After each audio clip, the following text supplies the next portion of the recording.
So welcome to the final session where we're going to shift the focus somewhat from the discussion around policy and action from responding to pandemics, more to thinking about truly trying to prevent pandemics. And a number of you in the room, like me, have been thinking about this sort of thing for a long time. And I just want to start off this this whole session by telling you a story about some of my experiences working in Ghana, where we've been working since around 2007, looking at zoonotic bat viruses. We've done less work on coronaviruses than we have done on paramyxos, particularly henipaviruses and filoviruses. But we have studied a range of different infections and lyssaviruses as well, where a Lagos bat virus is a particularly common infection in a lot of those bats.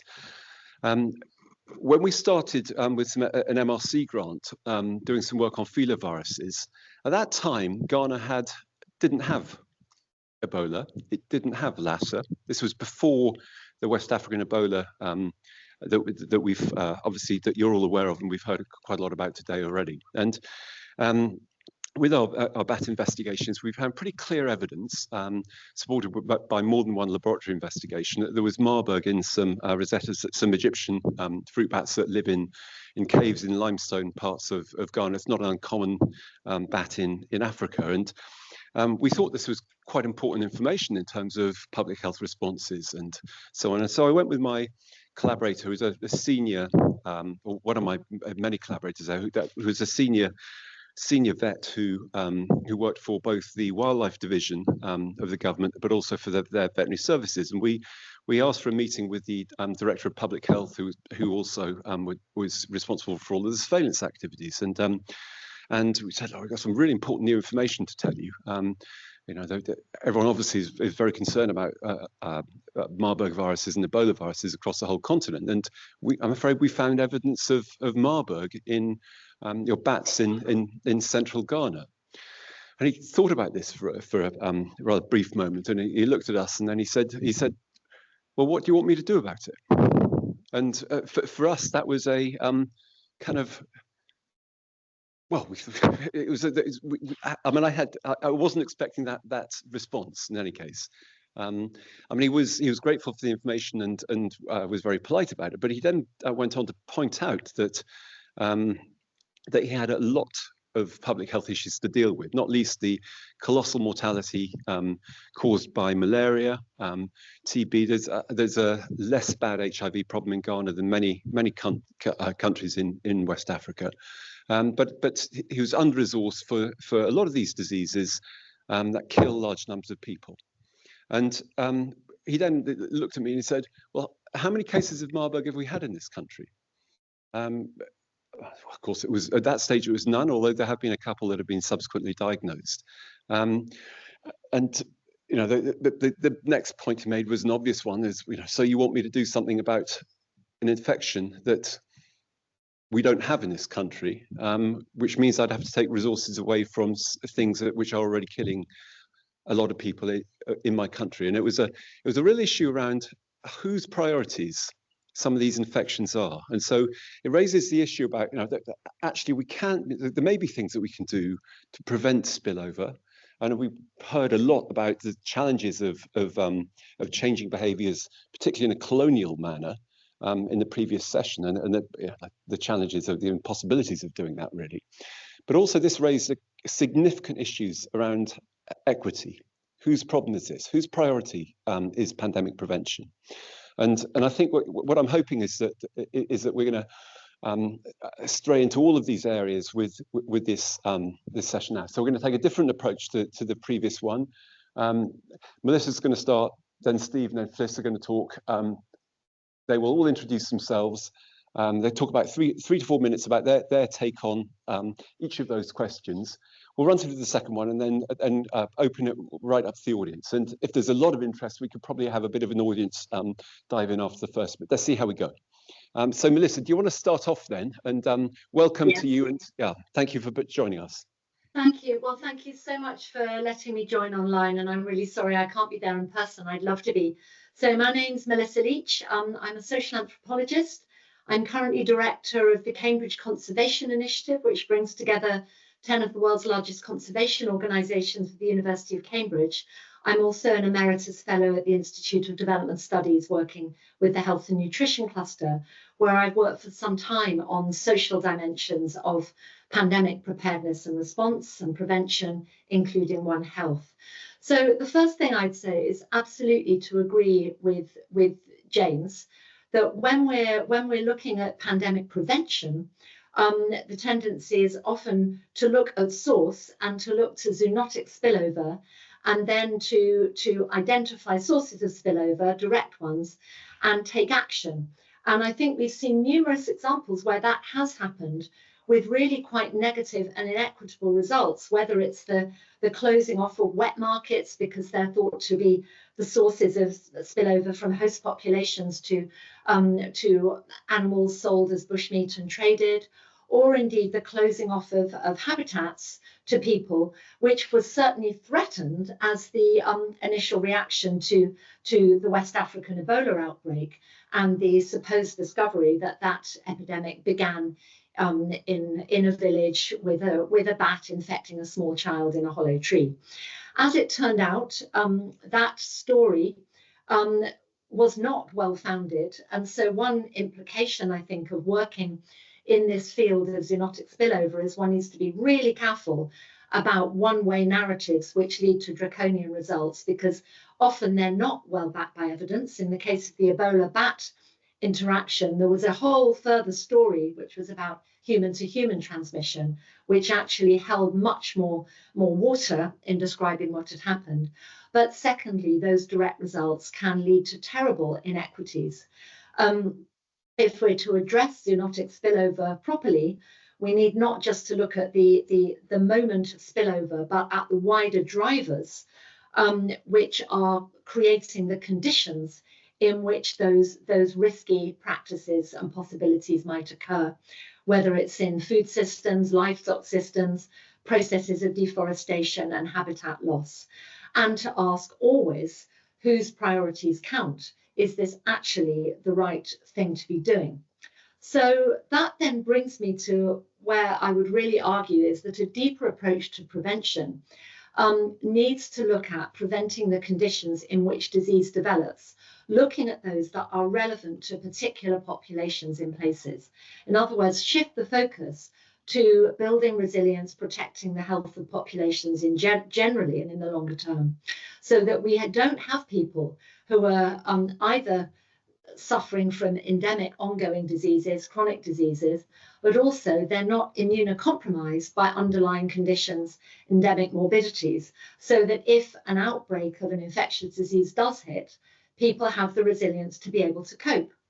I mean, and of course, one of the key lessons from COVID in many parts of the world was absolutely these uneven health impacts, which reflected long-term and intersecting inequalities in society and in health that made some groups particularly vulnerable socially and biologically, biosocially, if you like.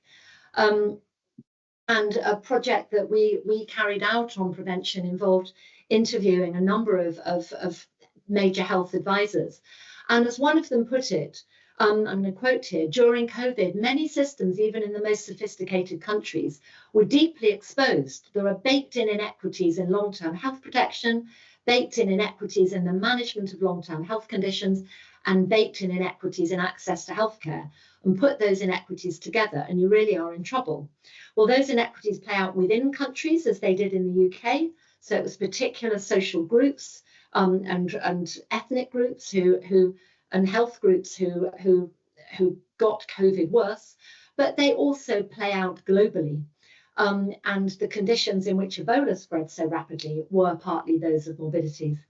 So that means that we need more attention to strengthening health systems and core public health capacities, universal health coverage, and those health systems need to be of particular kinds. They need to be able to cope with the surge of an outbreak without losing their long-term capacity. And they need to be trusted by the people they're supposed to serve.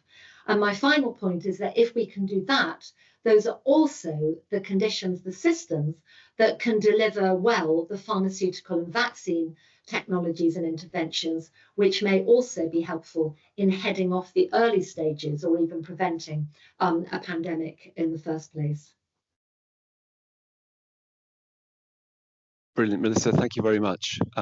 That's a great way to kick off. Steve, I'm going to pass over to you. Do you want to introduce yourself, and then you have your 3 to 4 minutes, which Melissa obviously extended a little bit, but we'll forgive her for that. Luckily, Melissa said a lot of what I would like to say, so that's thank you, Melissa. So my name's Steve Hinchliffe. I'm also a social scientist. I'm a geographer, not an anthropologist. So I'm feeling a bit lonely here as the only geographer. But nonetheless, anyway, we do similar things. I think we just add power in and talk about space a bit, but it's like anthropology. Okay, so to the question. Talk about culture and community. Yeah, no. So when I was given this question and we had a quick email exchange, and then we were told, no, it's prevention you've got to talk about. I thought, how old-fashioned, because prevention's been off the table for quite a long time. 2008 or 2007, the WHO published A Safer Future, I think, and that really started talking about we can't stop pandemics anymore. All we can do is really prepare, maybe preempt, maybe do lots of things, but we can't prevent them. And I think that's right. I'm actually quite glad we're talking about prevention again, because of course it seems to give up on lots of things if we don't talk about prevention. But it's important to recognize that we live in a world with very different microbes, very different processes than there were even 20 or 17 years ago, right? We've got more virulence, we've got the co-infection with diseases and so on. We've also got a very different host population and very different environments, both in the non-human animal and the human animal environments in terms of densities, the size of our cities and so on, provisioning those for food, the amount of food they need, how that's so on. So we're in quite a different situation, a kind of dysbiotic planet really, which makes prevention seem even more difficult. But I'm not going to totally give up, but I want to kind of put that on the table first. What did the WHO talk about 17 years ago? Well, they talked about security, all right, which was quite different. And they also started to think about maybe risk as a kind of technology of calculating the probability of a spillover is no longer the issue, because it's actually the impact or the magnitude of the event that's more important than the technology. So we're in this kind of politics, not of probability, but of possibility. And that opened up all sorts of things. Gets back to James's point. You detect a virus, so what is kind of a question, but also it's what possible scenarios can you trace and whether or not those are worth acting upon or whatever. That becomes quite a difficult place for people working in health and others to really countenance, right? That becomes a really difficult job. So, you know, again, it makes prevention quite difficult. But I'll just finish, because there's a lot more to say, but we can come back. But because this is an interdisciplinary audience and everyone's doing anecdotes, because that helps maybe, I'd just like to sort of say one is that I was, when I first started working in Bangladesh with biologists, we were looking at aquaculture ponds right near the Sundarbans. So my sense was the water had already been through 1/10 of the world's population before it got to these ponds. And yet the biologists were sticking in their probes and measuring everything. And I can tell that's rubbish by the look of it. But anyway, they went on with that. But the interesting thing was they were using this concept. Basically, the whole thing was full of pathogens to the animals in those ponds, right? There was no pond without white spot virus, without all the other things that farmers may have been worried about, or certainly worried about the diseases. So that wasn't the kind of issue. So they started working with the notion of a pathobiome, right? What tips these, because there were some ponds that were doing very well, some not so well, right? So it wasn't the presence or absence of the pathogen, it was actually the interaction of those pathogens with each other, with the host organism, with the water quality, with the amount of aeration, all the other things and so on. So that was kind of interesting. And I sort of put my hand up at that point and said, can we start to use the word sociobiome? Because I think you'll find the markets, the kind of microfinance, all the other bits that are going on are affecting what's going on in those ponds. The microbiology of those ponds is actually affected by the social worlds, the kinds of people who are marketing, how often they're harvesting and so on. And it kind of got a few bemused looks, but I kept going. But I think it did something. It started as we were all thinking relationally, right? We weren't thinking about, is there a pathogen here or not? we were thinking about what are the relations that make this tip this into a disease situation. And I think that really helped us to think as a bunch of interdisciplinary and and with the farmers as well. So, beyond disciplines, it really helped us to start to think about what makes a healthy system. So I'll end with the point. We can talk about prevention. I think this is Melissa's point as well, I think. But my headline would be, let's not do, some of the deep prevention people talk about reducing the risk of spillover. That's their version of, I don't think that's the issue when you're in these kind of dysbiotic situations, right, at the edge of the Sundarbans, at the end of the Brahmaputra and the Ganges. It's actually about how can we think through a healthy system, despite all these other things. Maybe the virologists could say, well, as Casadevil, didn't they have that lovely line about ditch the term pathogen, which I always found quite exciting. But I think it's that relationality, if you like, that's really important, and that gets us to health. What health and well-being might be is really important. We need a lot more work thinking about how health is context dependent, but can be derived through these forms of engagement. So Fliss, you want to dive straight in then, and then we'll. Fabulous. Okay. Hi, I'm Fliss Bennee, Felicity, but not facility. And I'm not an expert in anything, but I have a lot of experience in bringing together some knowledge of lots of different topics. And I believe in the fundamental interconnectedness of all things. So during COVID in particular, I accidentally became the co-chief scientific advisor for Wales and got to sit on stage and listen to people much wiser than me and occasionally ask them questions.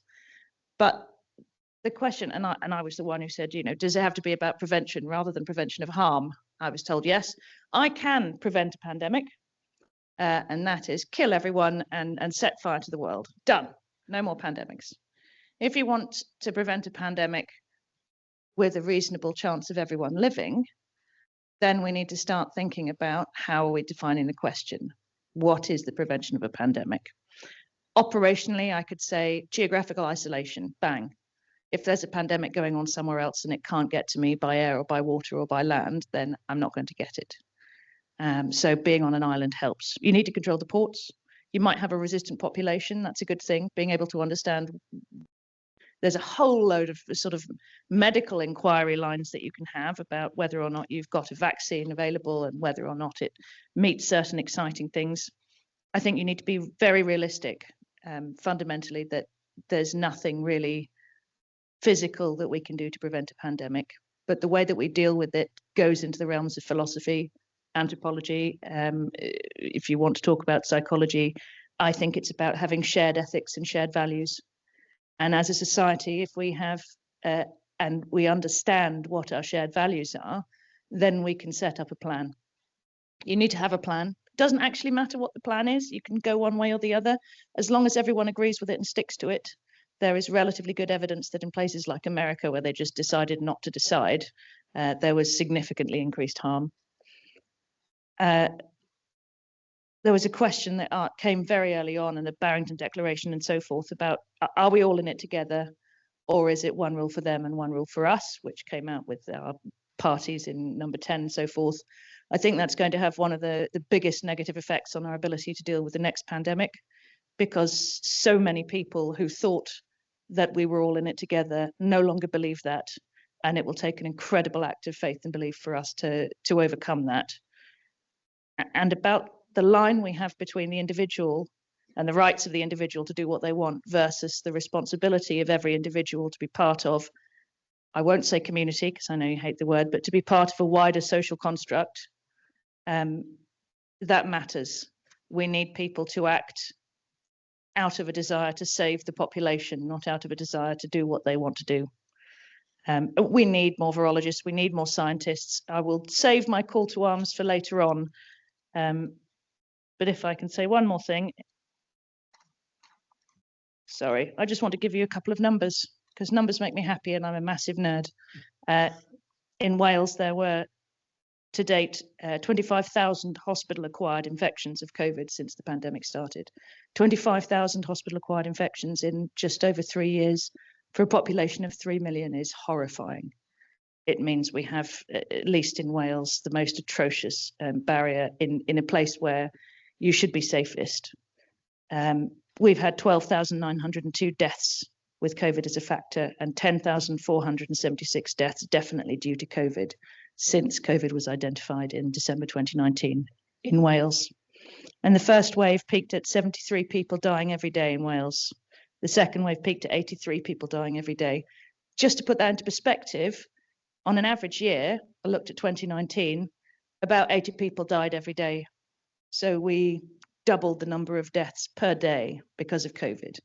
But it didn't last long, because fortunately, we had 10 years of really, really good vaccine technology and a huge number of people working. We locked down. It was the right thing to do because there was no other way that we could guarantee enough of the population would separate to break those bonds. And within 2 years, COVID was down from being the leading cause of death to being the 7th, the 9th. This year, it's not in the top 10 at all. Fantastic.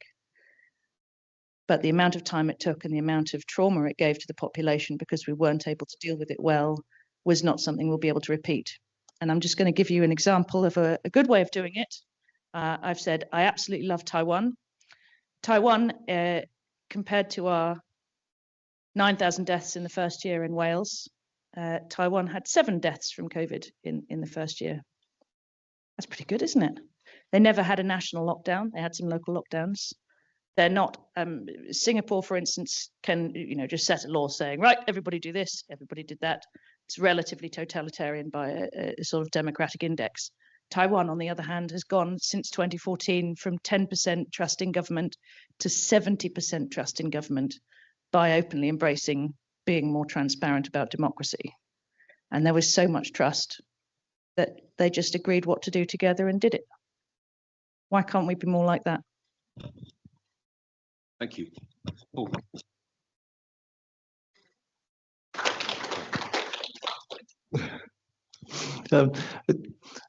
I guess people know who I am, but for the record, I'm Paul Digard. I'm a molecular virologist here at Roslin. I just wanted to disagree over being unable to prevent a pandemic. I mean, operationally, it's going to be very hard to be sure that you've prevented a pandemic by definition, but there are some circumstances where you can have a greater sense of probability. And to me, you can do it by having a surveillance system, understanding the transmission routes and having the system, the means of intervening in that transmission route. And the example I tell, and there may be people in the audience who tell me I'm wrong, is H7N9 avian influenza in China. So from 2013, for a few years, there were periodic seasonal waves of avian to human transmission, a startlingly high fatality rate. The virus was picking up signs of molecular adaptation to humans. It was flirting with human transmissibility. And then we were all bracing here in the West for the next wave. I can't remember the exact year, maybe 2018, and it didn't come. And I remember standing up in front of the students in Edinburgh and saying, I don't know why. And I found out a few months later at a meeting in Brighton where a member of the Chinese veterinary system stood up and gave a talk that they'd put a mandatory poultry vaccination policy in place. And the vaccine works. It blocks the onward transmission from the virus in the wild birds into poultry to people. And we'll never know if that stopped a pandemic, but there's a reasonable chance it did. So maybe that's an example of how we can do things. And it comes back to surveillance. Surveillance, surveillance, surveillance. Governments don't like it. They don't pay for it regularly. We tend to do it when there's a specific problem, and then we drop it. How do you think the right amount of surveillance, not just test everyone and that'll fix it? Yeah. Paul, thank you. I'm really pleased that you did that, and we haven't got a huge plan about how we're running this panel, because I think that there are things you can do around pandemic prevention, but we don't. often. And I think one of the best examples at the moment, in my mind, is the inaction in response to the cattle H5N1 or the dairy cattle H5N1 epidemic in North America and the US at the moment, where it doesn't fit into the American law system. And so they're watching it pretty much spread between states. There are some restrictions on moving cows between states, but that's pretty much it. And were that in China, I think, and Christoph touched on some of the racism that's inherent in international responses to disease, I think we would all be banging a drum saying this is absolutely outrageous, why aren't you doing more? But instead, we're sitting on our hands and being polite to our allies. And for me, that's insane. So I think there are things around that which are predictable, high-risk events. I mean, it's not dissimilar from what Paul's described in relation to that H7N9. I think we also are understanding more and more. Melissa touched on this as well in her talk around the importance of biodiversity loss in terms of driving zoonotic spillover and so on. There's a huge amount that we can do globally, I think, to promote policies to equitably try and conserve and perhaps even redress some of the biodiversity losses that have occurred globally to try and help slow down this rate of things. I think the issue around surveillance is really challenging for pathogens that might have a single spillover, then causing an onward epidemic. And the example I always use is the paper my colleague Emma Glennon published a few years ago, which provided very clear evidence that 90% of Ebola spillovers are never detected. Now, those are the ones that don't go on and transmit and become outbreaks, and they get diagnosed when they're outbreaks. If that was a pathogen that had an R0 value of way greater than 1, that would be 90% more epidemics, or at least epidemics, if not pandemics, but we're lucky that it's not that transmissible until it gets into the wrong situation. So I mean, that's the most feared pathogen. It's got the worst name. It's supposedly relatively easy to suspect. Actually, it's not, but it's more easy in some ways than other pathogens. So I think we have huge challenges around this, but I don't know. Maybe we should. Are there questions at the back? Julian, you've got your hand up. So how can we say no to you? Why don't you shout out and then we'll repeat the question from Melissa so she can hear it.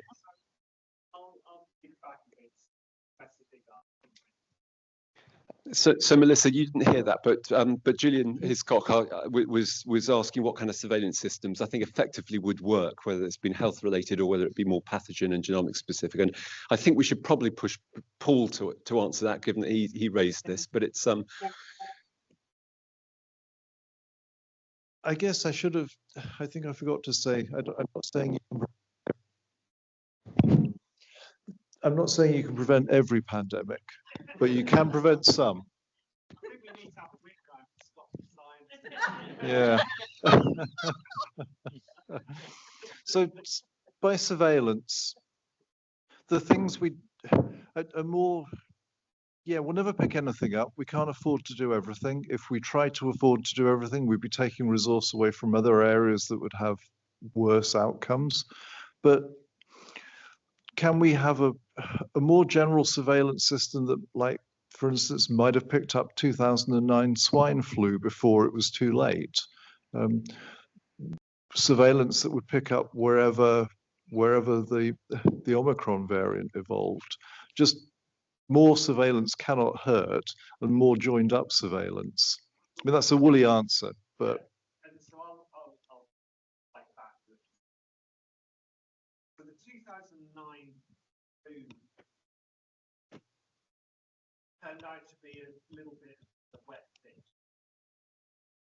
Like in that, it didn't really cause, then you might correct me here, but it didn't really lead to that much extra death. Like, whereas obviously the COVID-19 pandemic probably doubled our daily rate of death compared to what we saw with flu. But we tolerate in the UK 10 to 40,000 deaths a year of the flu without doing anything. I suggest you go and talk to some of your human clinician colleagues about how much of a damp fish the 2009 pandemic was. So at what point do you ring the alarm bell? What's your rate of death I think that is a question that we can't deal with on this panel, Julian. But I mean, it's an important question. Fliss, you can. Go on, Fliss. No, I was going very specific. So, yeah. Yeah. Go for it. No, that's absolutely fair. So one of the real benefits we have, and we had, for instance, in genomics, was GISAID was fantastic, and it allowed very quickly an entire world of scientists to start to look at data that was coming out and to eat it and to consider it faster than we possibly could if we were just working in little individual groups on the same problem at the same speed.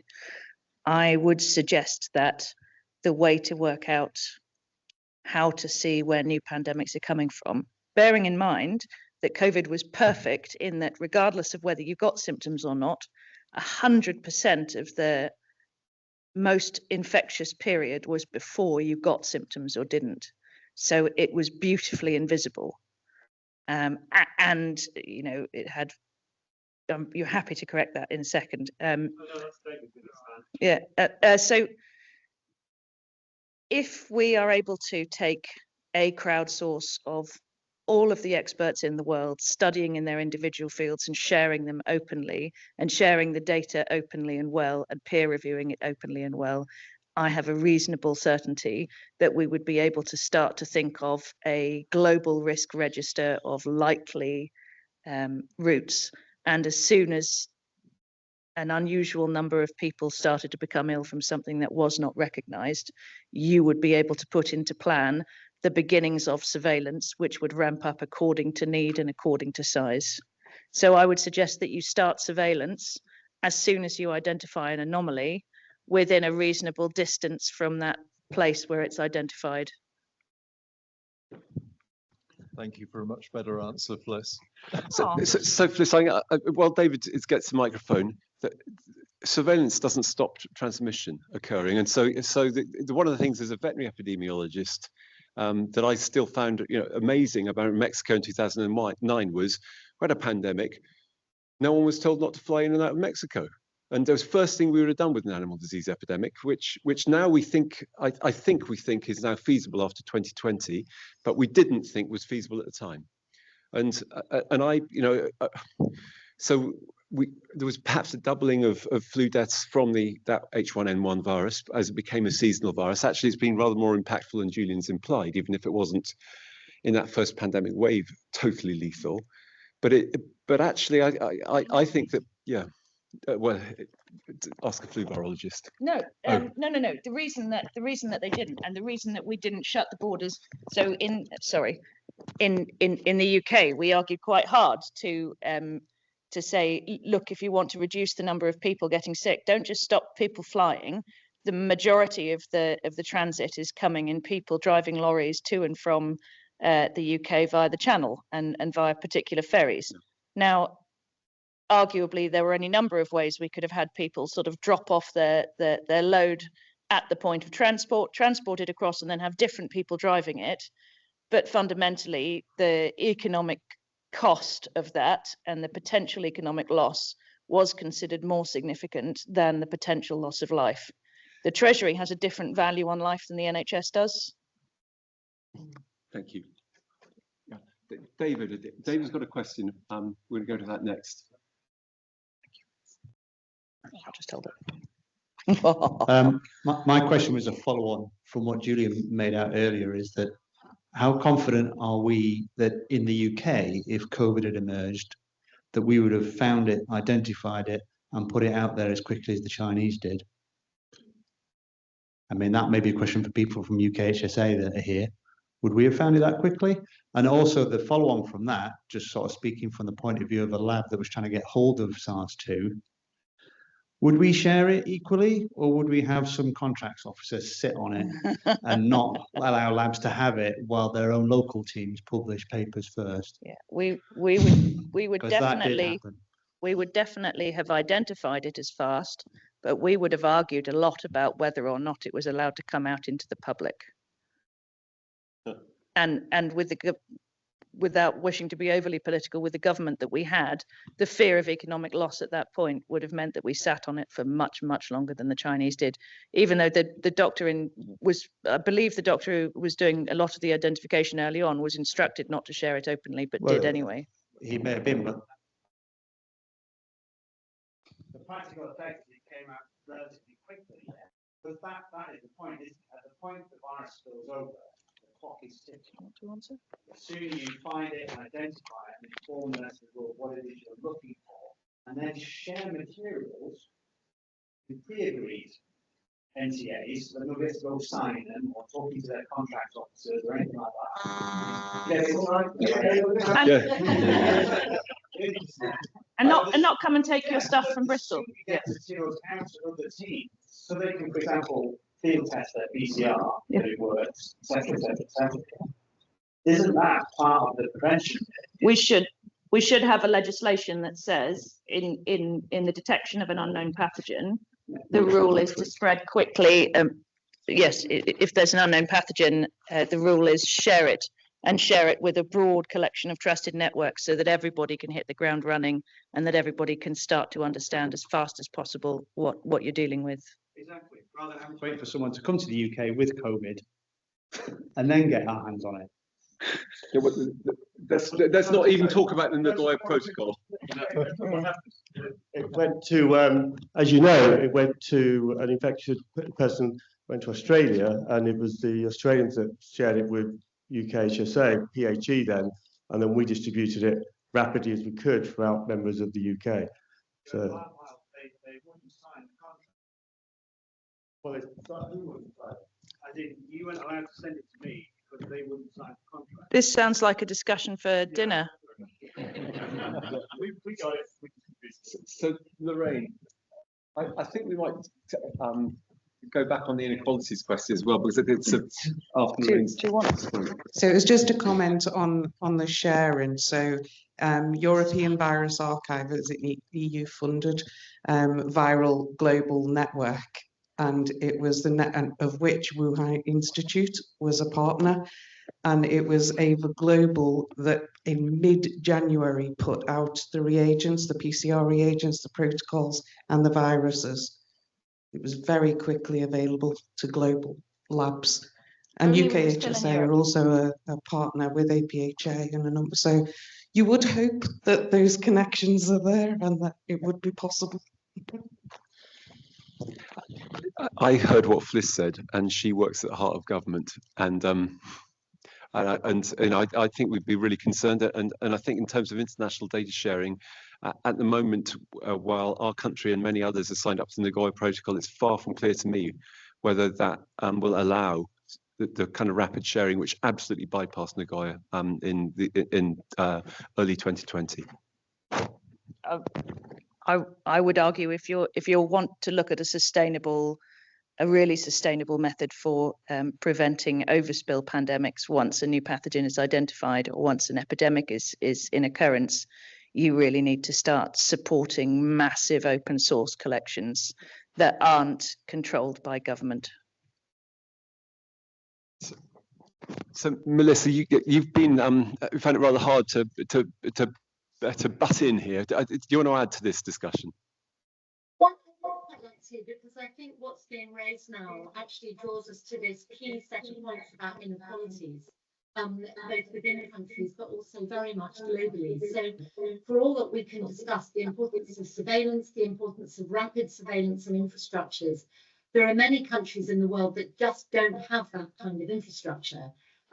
Take many parts of the African continent or other parts of South Asia, and it's simply not there. So if an epidemic arises, with the best will in the world, and even if you've got community-based surveillance, which is often quite well developed in some of the parts of West Africa where I've been working, for instance, there's nowhere for it to go because there aren't the diagnostic facilities, the infrastructure then to look at the samples to analyze. So I would absolutely endorse the points about open source data, but we also, I think, need to try and redress some of these deep inequalities in in health and scientific infrastructures. And this runs across too, of course, to as soon as we begin to talk about vaccines and the supply of pharmaceutical preventive measures. I'm talking here prevention, not just mitigation. Where, I mean, nobody could have failed to watch the horrors unfolding over COVID vaccine supplies, which were deeply inequitable, and then, of course, have triggered many arguments and investments about developing African laboratory capacity for producing vaccines. But still, those are only going to be in certain parts of the continent. And these supply questions come up over and over again. We're seeing them again around Mpox, where vaccines, the limited, this is not so much about money, it's about pace of manufacture, and the limited supplies of Mpox vaccines are, in as much as they're going to the UK, they're not going to African populations where that particular infection is now thought to be spreading really quite fast. So I think we really have to come to grips with some of these deep global inequalities in prevention infrastructures. And then coupled to that is what I would call the sort of knowledge and priority setting inequalities in terms of who actually sets the prevention agenda. And again, COVID is an example where in as much as we had global agencies and the WHO and the CDC setting prevention agendas and really kicking in when we had vaccine supplies, many countries, and again, I'm particularly thinking about the African context, felt that these were one size fits all, designed for a European version of a pandemic. They were not necessarily suited to the circumstances in which COVID was unfolding, for instance, in African settings and within the African continent in very, very diverse ways, depending on demography, on political economic context, on the immune conditions of those populations, where for many people, COVID was a mild disease because of pre-exposure to other coronaviruses. So I think context really matters.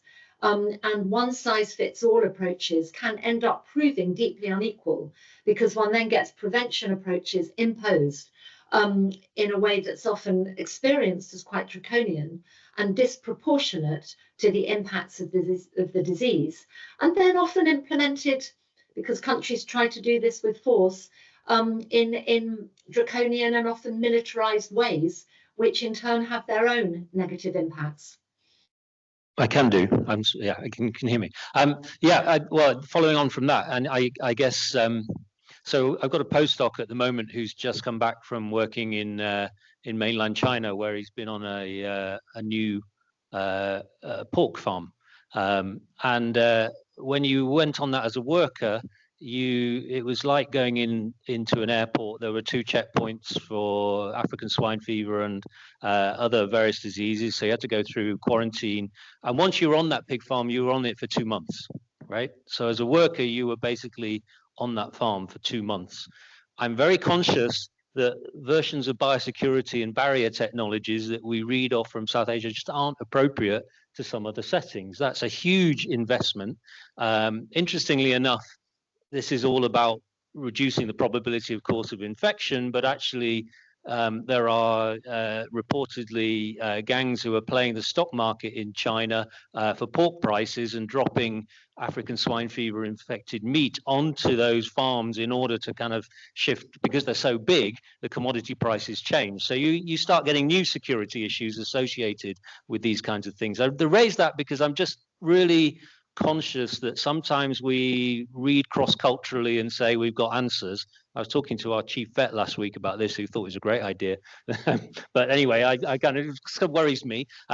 But we really need to be careful about this one-size-fits-all kinds of context, because it really doesn't work in that way. And I think also, just to be really clear, biosecurity in some of these contexts is a bit like polishing firewood. You really are kind of creating a situation in which when it goes, it really goes and has huge effects. So we need to be really careful about this. This is why my focus would be away from the pathogen. Yes, surveillance is really important and so on, but also towards broader ecological approaches to these kinds of issues rather than the engineering approach. These kinds of issues are economic and ecological, not something that you can create these kinds of walls for. Thanks. Seems like we're coming up with the answer to the issue of biosecurity is permaculture or a return to a fully James Lovelock sort of Gaia theory approach. You're absolutely right. In the Western capitalist approach is not naturally conducive to looking after people and to looking after animals and to looking after the earth. The economics of it is always going to trump something which relies on us to have values in the first place and to have ethics outside of our bottom line. In terms of inequalities, I was interested in COVID particularly to find how much the internal bias of an individual leads one to think about inequalities as being something that is far from them. So we spent a lot of time, and we knew that people from Black and minority ethnicities were suffering in greater numbers, and I kept sort of asking at Sage, why? It's not enough to say, more. We know, for example, that there was a significantly high population of Black Jamaican or Black first generation Jamaican heritage people who were dying in London, and it was eventually found that that was because there was a massive population of people who were bus drivers who couldn't afford to not be working and therefore were exposing themselves to everybody who was still on the bus. That needs to be considered, and it's definitely an inequality, but it's not an inequality that can be dealt with by offering somebody different medical support. And again, I say moving away from the medical approach to inequalities and thinking about a holistic cultural approach, a holistic community approach to inequality, and being aware that it's a huge and nuanced topic and therefore not something that can be answered with a simple one-size-fits-all answer. It's really important. I mean, bearing in mind, Melissa, you talked a lot about Africa. The fact of the matter is that many African countries didn't experience that much harm from COVID at all. I know South Africa particularly and Botswana very, very differently, but there are a lot of countries that didn't suffer significantly from COVID because they didn't have any old people left, because they had died from other things in previous years, and that meant that they were much less, in terms of profile, much less likely to be harmed. So that's not a particularly exciting, diplomatically correct thing to say. But it's important to understand that, isn't it? Yeah, you have to know why, and you have to be able to work out what is like with surveillance. What is the right amount of surveillance in order to be able to persuade a government to carry it on when there is no pandemic? When there is the threat of a pandemic, what is the right amount to scale it up by? And what will you do with the information that you gain from that surveillance? So we're going to wrap up in a few minutes, but we've got time for a couple of other points from the audience. Julian, there are two people in front of you, I'm afraid. I want to point to Miles, actually.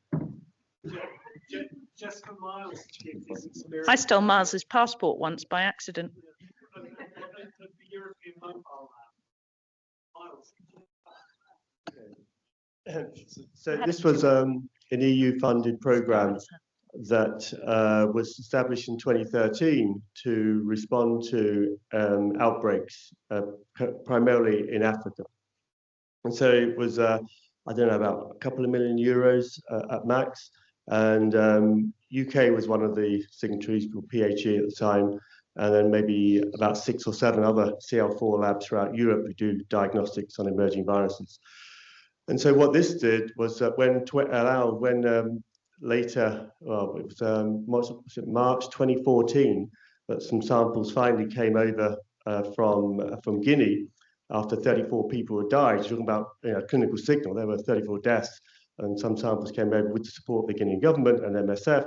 They were quickly PCR diagnosed in Germany and France, and within 6 days of that, we had a CL4 diagnostic lab in the first, we call it a treatment centre. There wasn't really treatment, it was an isolation centre to stop the people getting infected and dying. We had a team there doing diagnostics because they were bringing people in that probably had malaria. They thought they had Ebola and obviously infect more people. So rapid responses can occur with the help and grace of the European Union that co-funded those projects. So, 6 days to actually get the diagnostics. And diagnostics are so important. I didn't used to think that, but they are so important. Can you just pass it forward to the person in front of you?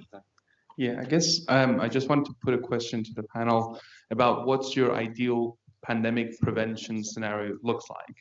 Would it be when a few cluster of cases pop up somewhere, whether it's in humans or animals, you get sequencing done, set up, and can have vaccines stockpiled, ready to be rolled out immediately and sorted out quickly? Is that a kind of prevention scenario people think? Or what does it actually look like? Can I comment on that? Yes, please. So I'd like to just comment on that in relation to some health-seeking behaviour work. Jill, the other question is just behind you on your right, on your left now. Some health-seeking behaviour work that Freya Jeffcott did in central Ghana and Brong-Ahafo region, where there's an ethnographic study, looked at how people interacted with health services, and actually, even in Ghana, which has some of the best primary healthcare in the continent, in rural regions, the likelihood of you being able to diagnose any kind of disease in an individual was vanishingly small. There could be a national response if there was a real outbreak, but actually it's very hard to get mobilization in these resource poor settings. And this again speaks to the question, whose priority is this? So 34 people in a cluster in Guinea, Miles just described, is obviously hugely important because of the way it clusters and the ability to get beyond that. But actually the loss of 10 lives in a rural area in many parts of Africa is a kind of loss that happens through malaria all the time, albeit those are mostly children. And I think we have to, we're sitting there thinking, but we could stop the pandemic there. Well, we need to resource primary healthcare, not cut aid in the way that this country has done progressively over the last 5 to 10 years. And so without primary healthcare, you can forget being able to do a single thing. And this is where Liss's point, I think Fliss is about to either correct me or agree with me, I don't know. Without a proper investment in the kind of primary healthcare that actually many of these countries would find absolutely unaffordable, I think the idea that we can start to, dealing with this early response question for something that's more transmissible than Ebola, because if it's SARS-CoV-2, those 34 cases would be all around the world if there was SARS-CoV-2 rather than Ebola, because it's that much less transmissible. So for the next pandemic, I think that if we sit in our haunches and talk about vaccine plants in the UK, which we should be doing, but that's all we do, then we're not going to be successful in preventing anything at source if it happens outside of Europe. Second that and suggest that my perfect pandemic prevention scenario is one where we globally reward transparency fiscally. So I don't want a situation where Nigeria was a particular one. So during, not Alpha, the next one, during Delta, we started one of the worst policies in history, which was, even though we knew that they weren't, that Delta was everywhere, the government insisted on putting a stop in place on travel from particular countries that were considered to have very high quantities. And what that did was it drove several governments, and I'm thinking particularly of Nigeria, to require that all of their scientists stop sharing genomic information, because they couldn't afford financially to be damaged in that way by not being able to travel between the UK and Nigeria. We do the same thing in charities. Oxfam tried to be transparent about the fact that there was issues with sexual abuse, and they were absolutely pilloried for it. And the result was Not that Oxfam got what was coming to it, but the entire charity sector is now absolutely not intending to reveal any more of their internal investigations for fear of being destroyed. We have to have a fiscal positive response to people who are open about things.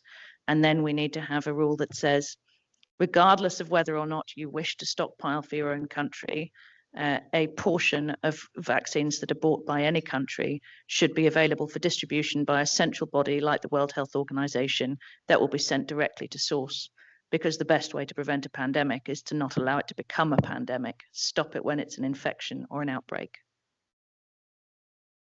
Shall we go back to the final question from the audience there? Yeah, so my question was actually following on what you just said. So like perhaps it's a naive question and it might be also a very political question, but surely we've seen that like with this pandemic that a lot of governments were scared to close borders because of economic drawbacks, of course. So and that makes sense. If you're taking care of your own population, you want to make sure you don't start losing enormous amounts of money because your own population is going to suffer from it. But then at this point, after having seen so many close calls and other pandemics in the past, how close are we as a global institution? We have global medical institutions like WHO and the CDC and other medical international bodies to put in place this type of policies, to actually tell the governments, okay, you have to make sure that because pandemics and spread of pathogens are global, we need to deal with it globally. So if you have to close your borders, we're going to support you in that. So the problem is what you're doing is thinking logically and rationally. It's not naive, but I would argue that the discussion we've been having on inequality is at the source. As long as there are some countries with people who believe that the people there are better than the people or worth more than the people in other countries, we will not have that equality of action. We can drive people to it by shaming them, but they don't like that. We can encourage people to do it by having enough really, really rich countries doing it that people feel obliged to follow. So we really need to lean heavily on the methods that we have to influence people to bring about that sort of activity, or to remove inequality and to get people to realize that a human is a human is a human.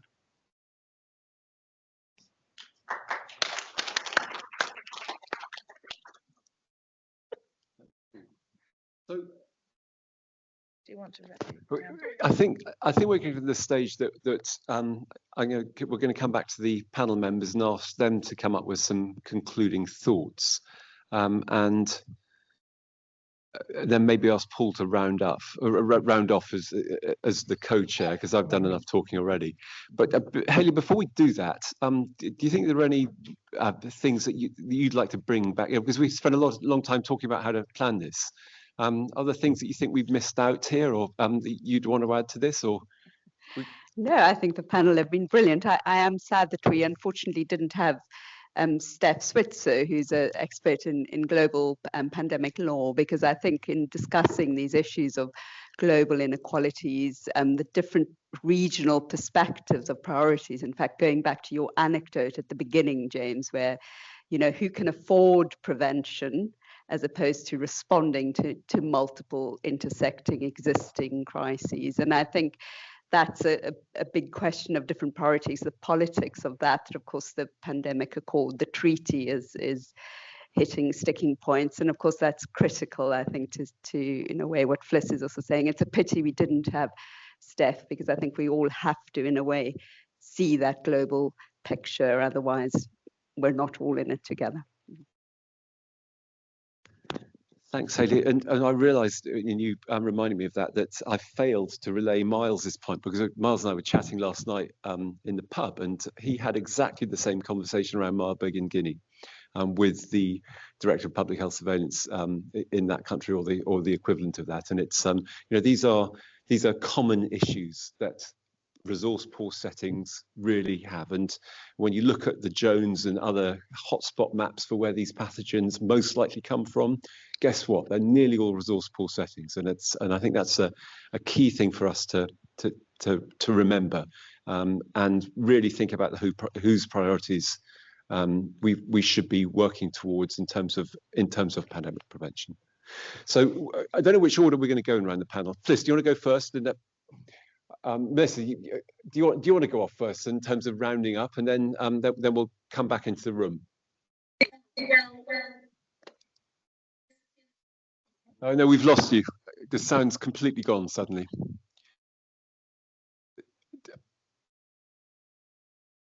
No, it's gone. It made a funny noise and then cut out completely. So Melissa, why don't you leave and then rejoin, and then in the meantime, Steve will talk, and that way we'll keep a momentum going. Okay. I mean, there's a few things that are usually outside the scope of prevention, preparedness, all these forms of anticipation. One is social inequality, and I think that's been both a driver of disease and also a driver of the consequences of disease and so on. I think that's really important, obviously. The second one that we haven't mentioned is polarization politically, in particular, not within states and between states. And that makes some of the kind of transparency, openness issues more and more difficult. I think one of the key issues that I'm often faced with as a social scientist on various panels is there's an information deficit. How can we communicate better with people? Well, actually, there's an information surfeit, right? Where actually people are swamped, and people are actively swamping them with ignorance as well. So ignorance isn't just lack of information. There's a subject in sociology we call agnotology, which is the study of how ignorance is made and so on. Tobacco companies were great at it. There's a lot of people who are great at it at the moment. So that's another point. The final point I want to make, there's two more points. One is geopolitically, we're in a very different world than we imagine ourselves in. So if you're in Bangladesh thinking of selling some of your produce on the international markets, you're looking at China. The regulations are very different there about how you use treatments and so on, and inputs into your agriculture than they are if you were exporting to Japan or to the European Union. These things really matter in terms of the way in which these frameworks are set up. The final point goes back to the H5N1 situation at the moment in the States. That's not necessarily, there's a lot of social inequality there in terms of unofficial workers and so on, all that kind of things. But there's also some really vested, powerful interests. And the distinction between the private goods that farmers get because their cows recover reasonably quickly and the public good that is if this actually starts to be a transmissible disease in humans is a massive division. And so you've got some powerful interests there who are really preventing the kinds of things that probably should be going on. So we don't just need to talk about social inequality, we also then need to talk about where the vested power interests are in some of these issues.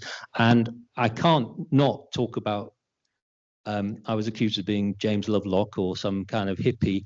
I'm actually talking about systems that are on the brink of collapse. Every time I go into an intensive farm, I'm not struck by control. I'm struck by they're on the edge of control. These things go wrong really easily and very quickly. So you don't have to be a hippie or to say, but you do need to think very seriously that the kinds of things that we sometimes think are the answer are actually part of the problem. Yeah, absolutely. Shall I go? Yep. Okay. Well, I'll try and do a hopeful call to action. I firstly want to say we learned so much from COVID. We learned so much from Ebola. We learned so much from Spanish flu. The problem is we learn our lessons and we sit and we learn them and eventually we forget them or we retire. And then the knowledge has gone with us. Oh,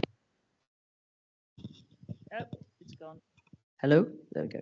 We desperately need to work out ways to share the information so that it becomes part of our collective memory and our collective conscious going forwards rather than being lost again and again and again.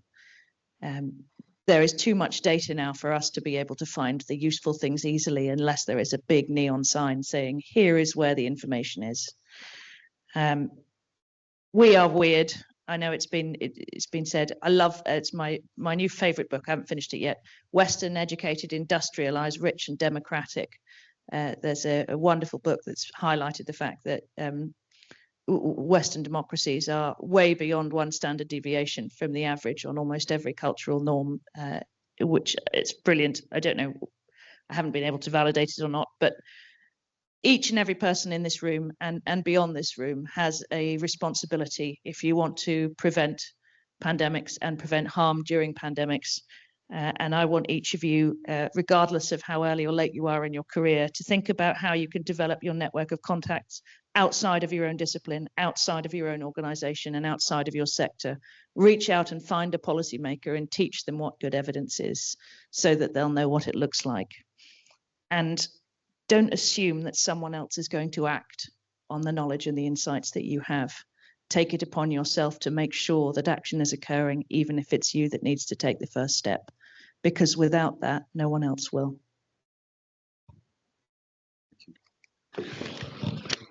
So James asked me to sum up. I don't think I can add anything to what Fliss has just said, really, other than just thank all the panel for a really excellent discussion. We need to go back to Melissa. I forgot. Sorry, that's my bad in-room cherry. Melissa, but Paul, can we start? Can you hear me? Yes, yeah, it's all good now. So I'll be very brief because I know there's an echo. That felt like the last word from Fliss, but I want just to return us to systems. Systems that support health, systems that support people's nutrition, systems that we can transform because they're part of the problem. Our industrialized food systems, our unsustainable ecological systems that are decreasing biodiversity, losing the buffers in nature to the risks that we face, and then the political economic systems of capitalism and trade, which are driving the risky situations, driving us to the edges that Steve has conveyed so well. So I think my call to action would be to bring disciplines together, to bring them together with everyday citizens and their knowledge and experience, but to make power relations and politics explicit. Ultimately, preventing pandemics requires politics at all levels, politics with a small p and politics with a big P. And if we brush that under the carpet and forget about it, we're not going to get terribly far. Thanks, Melissa. Paul, back to you then. I still have nothing more to add.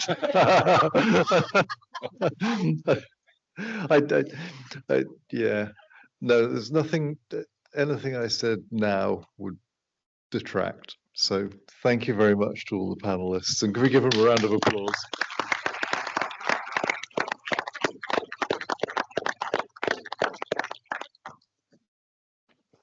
Right, so the panelists can go and sit in the audience. We have one final presentation, I think. Thanks all, bye. Thanks, Melissa. Bye.